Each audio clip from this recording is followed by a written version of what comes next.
Hey everyone, welcome to this week's Cyber Talk with Chris and Bob.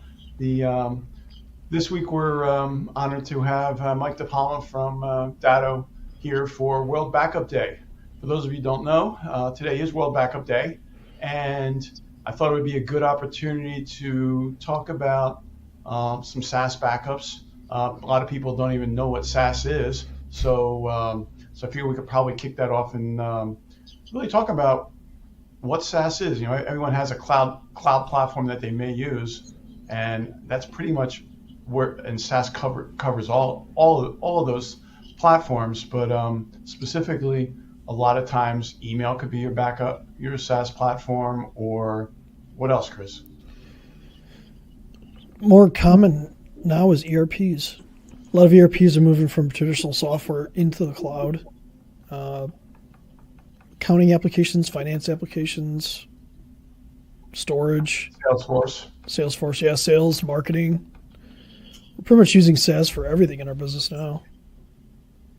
I mean, our entire business is built off of SaaS, honestly. We don't have very many things that are just legacy. Well, that's a great point. You know, most of our clients don't have servers anymore. Yeah. So we're trying to get rid of them. One of the two. Right. And, I brought Mike in here to talk about some of the SaaS products, specifically around a lot of things people are using every day. You know, the people have got their Office 365 accounts, or they got their Google Apps account, Google Workspace. So that's pretty much where today's discussion really is, because people don't have the file servers anymore. So where are they putting their files? Right. Yeah, I think if you ask people to go back to, after listening to this and just say, hey, go do an inventory of all the SaaS applications that you're using, you will be shocked to find out exactly how many. A lot of times one department's using one that another department doesn't even know exists, although everybody has access to it. So, I mean, when it all fits in, most people, you think World Backup Day, you think exactly what you guys are talking about. Some on-premise server, here's my hard drive, that's backup, right? That's what we've been thinking about for the last 30 years. The data sprawl and the fact that real tangible data is living in all of these SaaS applications that businesses rely on. First step is to do that inventory, figure out where that data lives, who has access to it. I know we'll probably get into that a little bit, but it's a simple step. But I don't think a lot of businesses, the ones that I talk to, are really that aware of all the data that lives in all these SaaS applications. Not only that, just like who owns the account? Yeah. Because sometimes you'll go into a business and somebody signed up for a personal Dropbox or some personal, and they'll put business data in there and they'll share it out. Well, what happens when they walk out the door? Exactly. You lose control of that data. Yep. So understanding the data flow in your business is important, and understanding we're going to get into this, but how do you recover from that? Something happens to it. Yeah.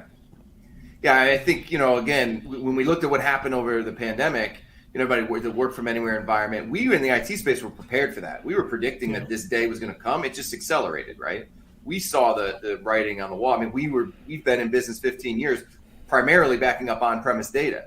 We didn't start to pivot because of the pandemic. We started this process of starting to back up that other data 7-8 years ago, right? So we all knew. It just kind of accelerated probably what would have taken 3 to 5 years in a matter of probably 3 to 5 months out of necessity, right?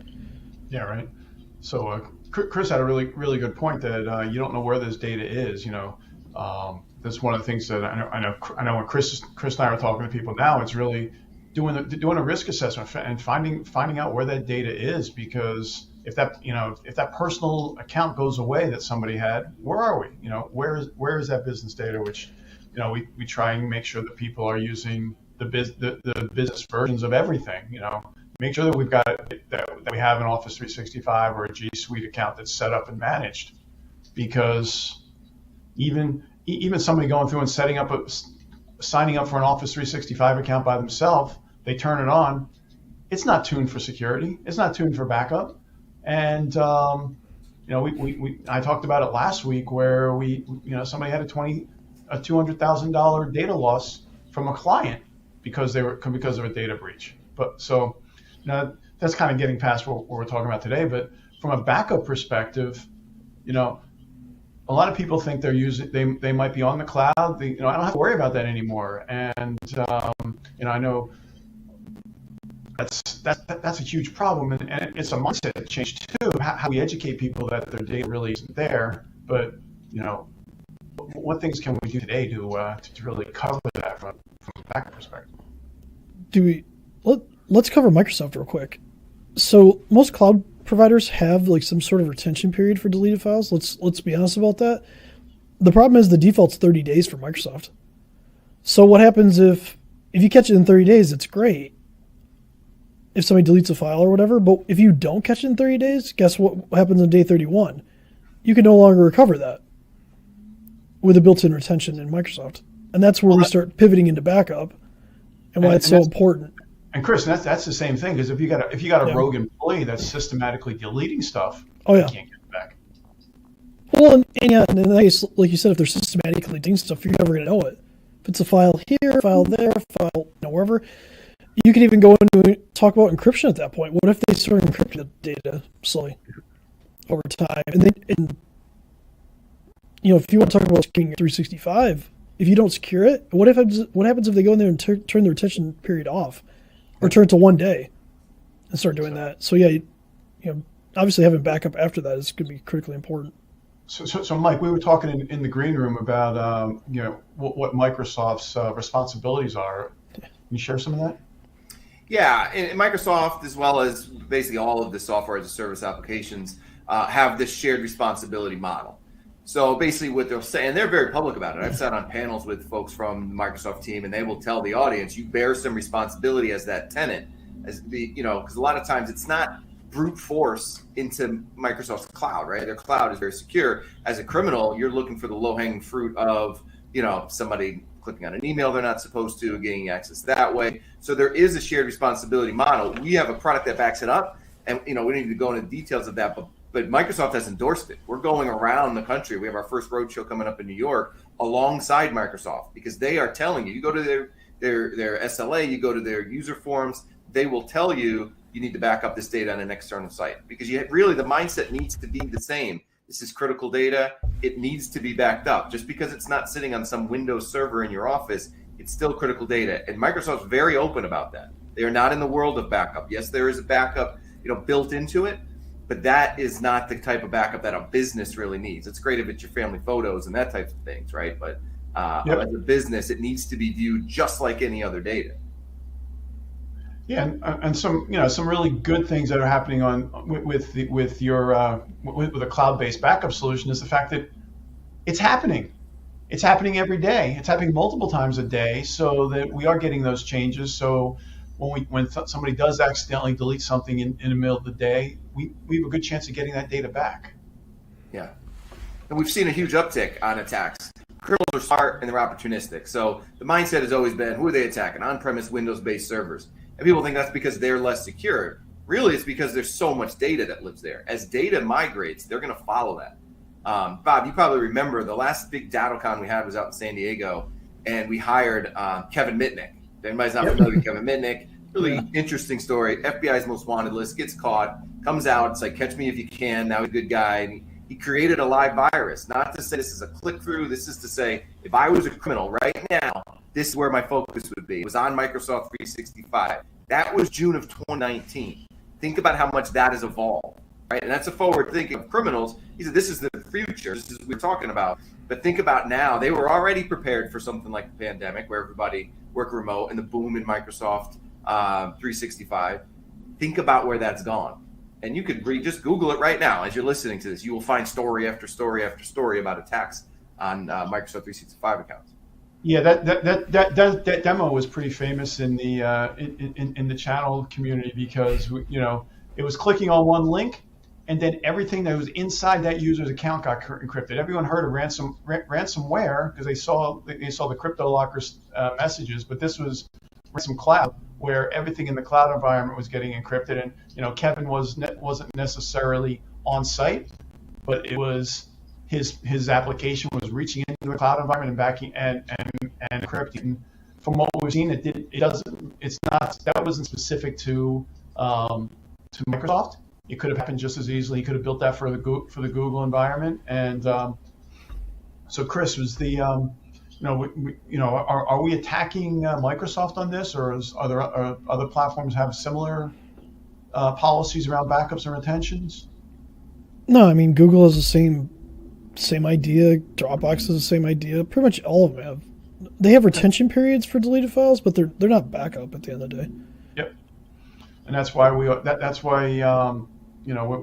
have to back up everything that we've got in our Google Cloud environment, our Google, our Microsoft environment. And unfortunately, a lot of the tools we have don't work on the consumer stuff. So people really need to get their own platforms built out and not try and use the free Gmail account to back up their stuff. Well, and then if we expand outside of that realm of like SaaS applications, we start getting to like Salesforce and things like that, and other applications you may use that are SaaS apps, you may not be able to back those up. So now you have to talk about the shared responsibility and accountability of holding that vendor responsible for knowing what their backup and disaster recovery policy is. A perfect example of that was Kronos. Look what happened to Kronos Cloud starting in December when they had ransomware. And cities and hospitals and universities and companies couldn't do HR functions because Kronos clearly was not doing their security or their backup and disaster recovery properly. Yep. So the message that we really need to get to everybody today is, if you're using a SaaS platform, make sure you back it up. Yeah. And we can move on and talk about we can talk about some desktop backup products, backup solutions that also need to happen depending on how that environment's set up, because right now everyone's working remote. They're keeping more and more data locally. Hopefully they're using computers that are business owned and managed, but they still need to be backed up. So we just plug in the USB drive and back it up every day, right? Just rely on them to manually go do that, right?